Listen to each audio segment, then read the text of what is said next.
Johns County considers making commercial developers pay for road improvements. The St. Johns County Commission is currently deliberating whether companies involved in retail and commercial developments should contribute financially to the construction and improvement of roads. Presently, only residential developers are required to pay for roadway enhancements in the county. This issue has gained attention due to a significant traffic congestion problem, particularly affecting residents near International Golf Parkway. Lots of big stuff popping up around there. Joe McInerney. Wow.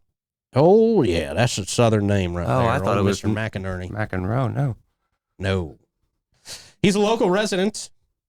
He highlighted the urgency of the situation. Good. Citing county data that indicates 45% of the roads are operating at 90% or more of their capacity. Since 2018, St. Johns County has seen the development of large commercial projects such as Buc-ees, Bass Pro Shops, and the shopping center at Durbin Park. In an effort to attract more businesses, county leaders decided to exempt commercial developers from paying transportation impact fees, also known as transportation concurrency, as Troy mentioned earlier. However, this decision has been met with criticism as it has contributed to the current road congestion issues. Commissioner Ian Taylor has proposed reinstating these fees for commercial developers to ensure they contribute to the necessary road infrastructure improvements. The county commission is set to review the potential change in local law, considering its implications on commercial development. Commissioner Christian Whitehurst raised concerns about the possible negative impact on commercial growth and the potential increase in costs for tenants of these developments. The debate centers around finding a balance between encouraging economic growth and addressing the infrastructure needs of such development. All right, Troy, what do you think? It's your turn. And this is you're talking out of both sides of your mouth when you put something like this in. You say you want to bring in more commercial because we're out of balance with commercial. It's like 87 to 13 residents to commercial, and it should be closer to 70-30. All right. So our problem is not with the commercial side. We need more commercial. We need more manufacturing jobs, and we need some, if they're focusing just on it being retail, okay, we need to say that. It's just on retail.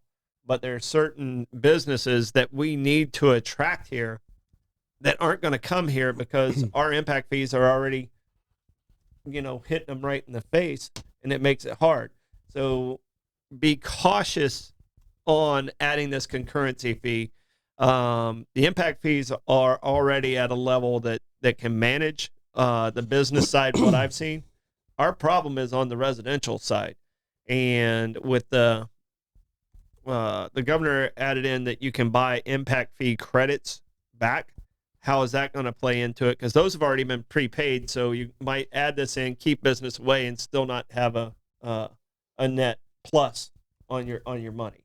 And I know I kind of got up into the real government world. No, right but there. yeah. But we're at the key is we need more commercial to balance out our city and balance out our county, because school districts, they're bursting because we have so much residential and less commercial.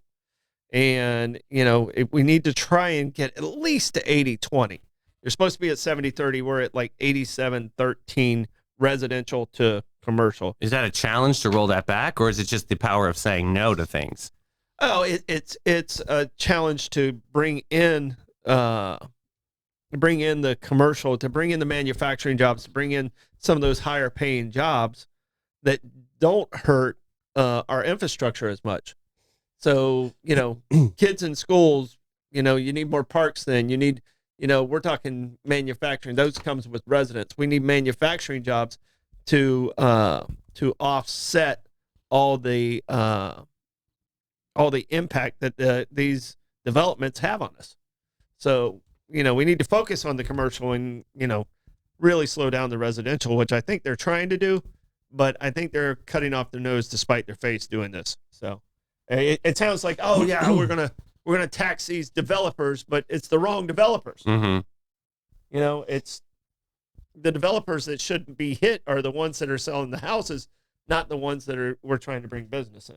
These aren't our problems. It's how many houses we have is our problem. Well, I mean, and I think when you talk about whose problem these things are, I mean, the residents up, especially in this area particularly, I mean, this has become a problem for them, the traffic situation out there. And you know, I don't know how much. In World Golf Village, we failed in the 90s. You did fail. In the 90s, we failed, and big fail. And I was a part of that with the park side, and they've solved some of that problem now with the new incentive they're doing for parks. But we failed on what we got out of the residential developer, because if there weren't rooftops there, you know what? There wouldn't be these Buc-ees wouldn't be there. These you know, all these new places that are popping up. Yeah, there was nothing there 15, 20 years ago. It starts with the rooftops, you know, and it doesn't start with commercial. I just think it's you miss the target. I understand where they're trying to go, and you know, to ease the pain of some of these things, but it doesn't happen like, you know, in Bewitched, you wiggle your nose and it's fixed. So we for real, yeah, wiggle. Sorry. Damn. But I mean, it's, you know, don't scare off commercial, because that's where we really need the help. So just the way you balance it out, if you target it straight to retail or stuff like that, then, you know, that's one thing. But don't throw the baby out with the bathwater on this one. Yeah, good analogy there. Yeah, all right. Well, next. Just got to be a balance, but we don't seem to balance ever. Well, I mean, you know, residential is really what's got us in a bad jam, and decisions that were made 30 years ago has got us in a bad jam, especially in that area that we're talking about right there. Mm-hmm. So, all right, it's time for the Gas Buddy Gas Report.